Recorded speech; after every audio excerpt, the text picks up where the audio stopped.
Merry Christmas, you guys. Happy New Year. I hope you enjoyed the holidays, but let's get back to business. As you can see, I've got my Steve Jobs navy blue turtleneck on, and this will be the uniform for at least the next 90 days as I give you this narrative of which way we're going to be taking our foot left or right in this financial journey. But since we're leading into Q1, we put our watch list together of the companies we're going to follow for the next 52 trading weeks. Now, in no particular order, first on the list is Lucid. Haters will say it's a shit company because it's yet to put one car on the road. Unlike companies like Tesla and NIO, they've already made shipments in the thousands, Tesla in the tens of thousands, or I think hundreds of thousands, and they'll continue to do so. But my opinion is all it takes is for one more milestone for Lucid to get some of their American-made EVs on the road, and its stocks will skyrocket. One thing we know about American big money, they love American companies, and that kind of explains why I put Ford on the watch list this year. And you mean to tell me that all these big strong trucks and you guys are gonna let little battery operated Priuses pimp you up your position? Same exact reason as to why I put NIO on there. The only difference is out of all the EV companies, NIO's the only one that has, and I think Tesla's gonna mimic it in the near future, but NIO has their NIO homes. I have a video that I dropped last year on NIO and their finances and their NIO homes, so you can go and check that one out. Now, whole new sector that I'm surprised isn't being paid attention to more, and that's 3D printers. Are these going to be used more so for corporate and government prototypes?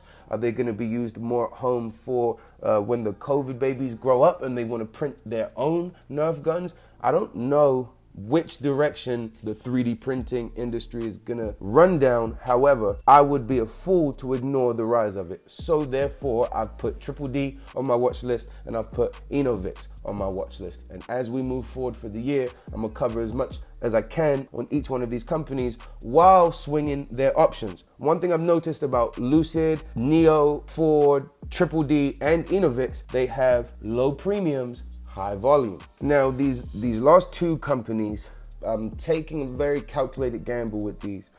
First one is Maps, second one is Crocs, and I'll explain why.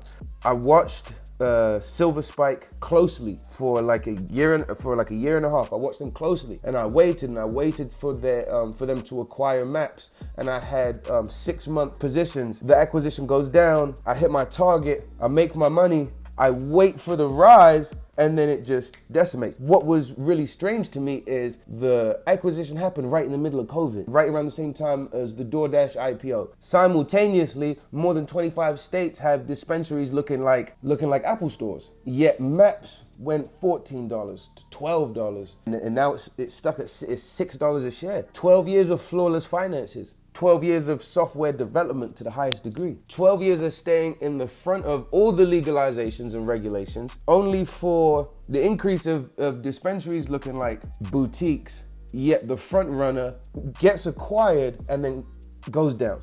Maybe there's something I'm missing here, maybe it's really obvious, but this is gonna have to be a long-term play. The volume's just way too low to make any bread. There's no way this can be like a GameStop type situation because this isn't being pumped by the people. It's fucking Weedmaps. But we're gonna hoard shares, we're gonna collect shares all year, and we're gonna wait for some very unusual activity, and hopefully we're right there at the forefront. I understand that we have to wait for the legalization, we have to wait for the feds to lift the federal veil. The cannabis sector as a whole got smashed, but that's because Cronos isn't really Cronos and CGC aren't really sending us packs. They send them to Israel and shit like that. Our cannabis market is purely in-house. It's damn near purely domestic. It's damn near purely local. But Weedmaps is the front runner of all of them. So that's just I don't know. It doesn't make sense to me, but I'll be hoarding the shares, waiting for unusual activity, and hopefully I'll be right there at the beginning of their contracts to skyrocket.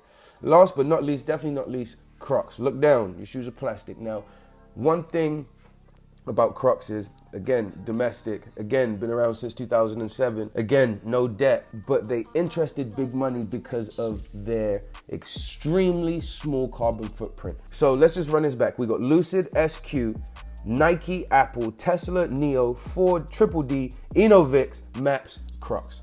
That's our watch list. As we move forward, I'm gonna show you how I'm trading them, how I'm treating each company. I didn't want to make a 30-minute video with, breaking down 8 minutes per company, but let's just keep our watch list together. Let's keep our eye on this watch list, and let's keep our trading real calculated. Both gains and losses are a part of the game. So if you don't know how to treat either one of them, you don't have a very, very close relationship with both of them, one's gonna be pimping you more than the other.